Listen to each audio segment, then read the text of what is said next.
Зениттік ракеталық комплекс Печора-2 БМ деген. Андан тышкары биздин абадан коргонуу күчтөрүбүзгө авиация жагына дагы көп бүгүнкү күндө көңүл бурулуп келатат. Бүгүнкү күндө бир 6-7 вертолетубуз чет мамлекетте бүгүнкү күндө каржыланып, ошо жерде бүгүнкү күндө капиталдык ремонттон өтүп, Кудай буюрса жылдын аягына чейин ошончо вертолетторубуз дагы келет. Андан тышкары биз бүгүнкү күндө абадан коргонуу боюнча биз жакшы бир келишимге кол коюшуп, Белтех экспорт менен бүгүнкү күндө ушул айдын аягына деп пландашып атабыз. Зениттик ракеталык комплекс Печора-2 БМ деген жакшы бүгүнкү күнгө заманбап коргоо, абадан коргонуу зениттик ракеталык комплекс бияка келип, Кудай буюрса, Баткен областына ошону коюп, абабызды ошол жерден жапканга биз чоң аракеттерди кылып атабыз. Андан тышкары дагы көп нерселер жасалып атат. Кудай буюрса, жылдын аягына чейин, урматтуу журналисттер, урматтуу коомчулук, ошонун баарын өзүңөр көрөсүздөр.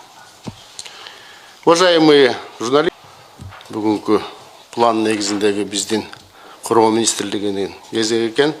Силер менен ой пикир алмашып, коомчулукка бүгүнкү куралдуу күчтөрүндө, ошонун ичиндеги Коргоо министрлигиндеги аскерлер жана күчтөрдүн кылып жаткан иш-чараларын, бүгүнкү күндөгү саясий аскердик кырдаал боюнча дүйнө жүзүндөгү, ошонун ичиндеги Борбордук Азиядагы болуп аткан окуялар боюнча кыскача маалымат айтып өтөйүн. Андан кийин сиздердин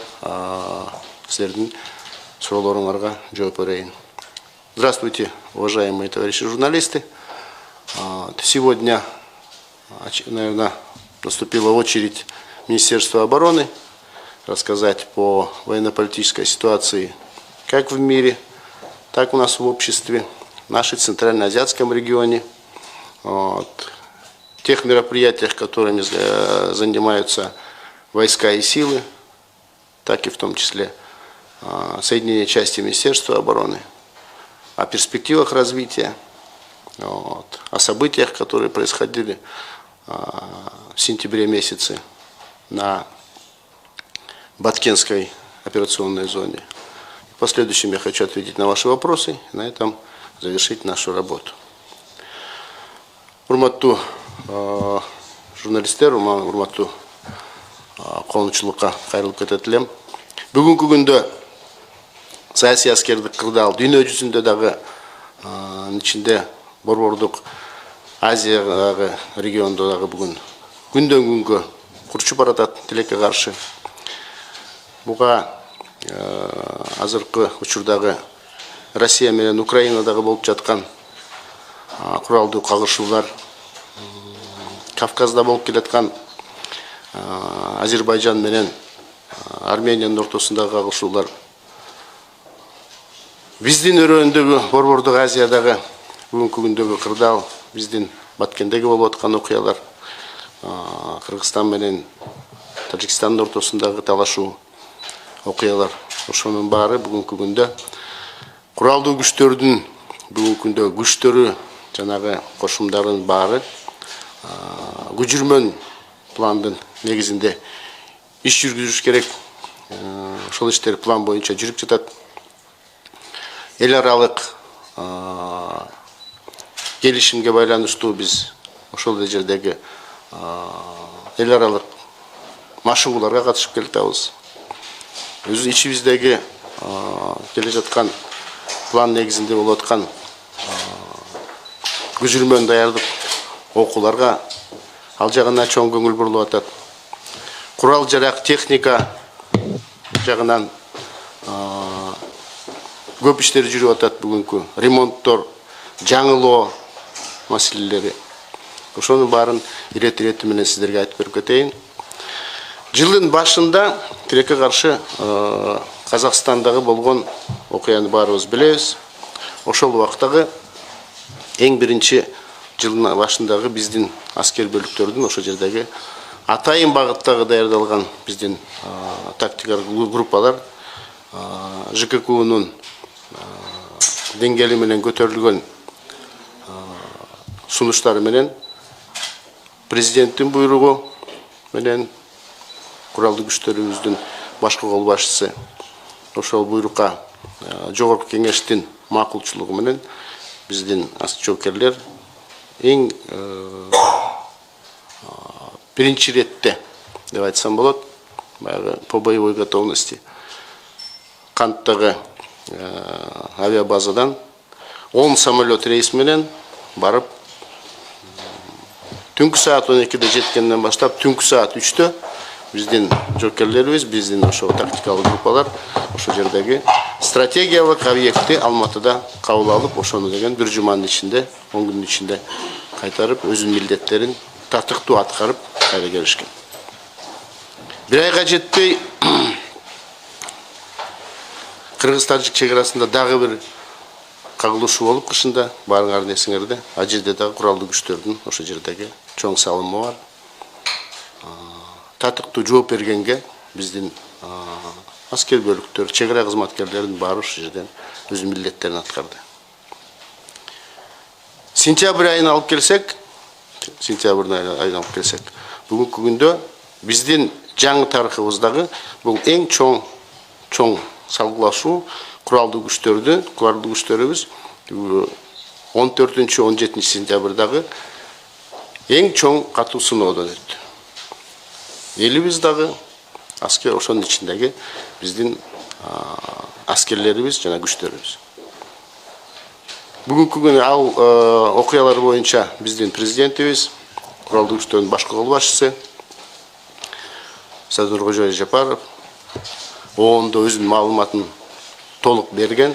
Анын баарын билесиңер, аны кайталап кереги жок. Мен айтарым, азыркы күндө массалык маалымат каражаттарында блогерлердин арасында элде мындай бир сөздөр жүрүп жатат да. Даярдаш керек болчу, анан эртерээк кам көрүш керек болчу деген көп мындай сөздөр чыгып атат. Аскер кызматкери катары мен силерге бир нерсе айтайын. Аскердик операцияда туура чечим, же туура эмес чечим, же кабыл алынбаган чечим деген 3 нерсе болот. Кабыл алынбаган чечим болсо, ошол жердеги кол башчылар, ошол жердеги жетекчилер, аскер жетекчилер ошол жерде жооп берет. Ушул сентябрдагы аскердик кампанияда биз чечим кабыл алдык. 3 чечимдин арасындагы бирөөнө жооп бердим. 2 чечим бар. Туура чечим кабыл алынган аскердик жетекчилик менен жана туура эмес чечим кабыл алынган. Туура эмес чечим кабыл алсам, урматтуу журналисттер, урматтуу эл журт, мен силердин алдыңарда бир жерде мынтип отурбайт элем. Бул бир. Биринчиден, аскерлердин алдында коюлган маселенин баары аткарылган. Бул биринчи.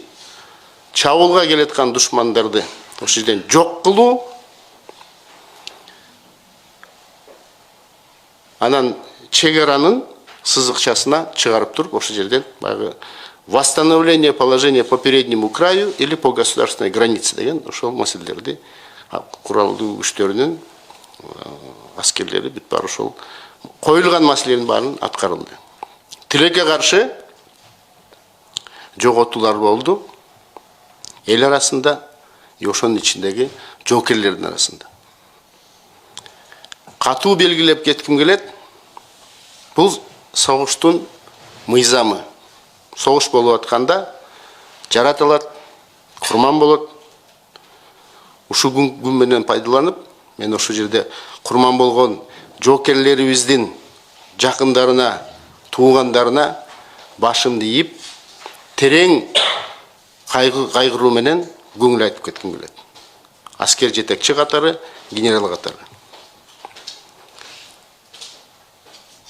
Ошол жердеги бир күндөгү болгон 16 сентябрда болгон бир күндөгү окуядагы биздин жоокерлерибиздин моралдык абалы психологиялык абалын эл журт көрдү. Бир күндүн ичиндеги ошо болгон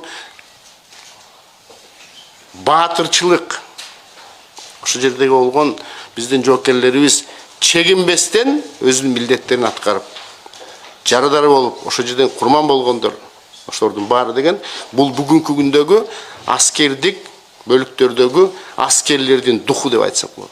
Бул чоң, өтө чоң баа. Милдетибизди баарыбыз аткардык. Ошондой болбош үчүн бир жылдын ичинде куралдуу күчтөрүндө, ошонун ичинде Коргоо министрлигинин аскер бөлүктөрүндө 50дөн ашык аскердик техника, ошонун арасындагы сооттолгон танкалык техникадан 30дан ашыгы, 20дан ашык автомобилдик техниканы өз күчүбүз менен ремонттоп, күжүрмөн катарга койгонбуз. Жакында 10 октябрда Балыкчы шаарында биз бир жылдан бери алдыбызга коюп келаткан бир чоң маселе бар эле. Оперативдик тереңдикте биз бир ремонтный база түзгөнгө. Бир жыл мурун ошол максатты астыбызга койдук эле.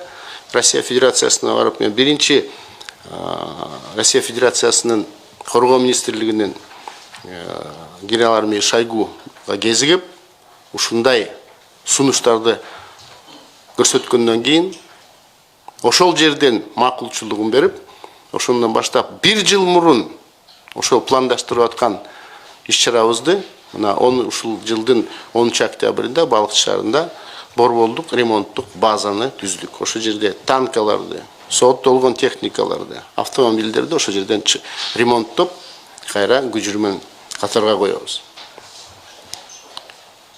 Ноябрь-декабрдан баштап ошол жерде жаңы автомобилдер курала баштайт. ГАЗ-66-нын брондолгон жаңы түрү, анын баарын дагы баягы күнү журналисттер ошол жерден көрүп кеттиңер.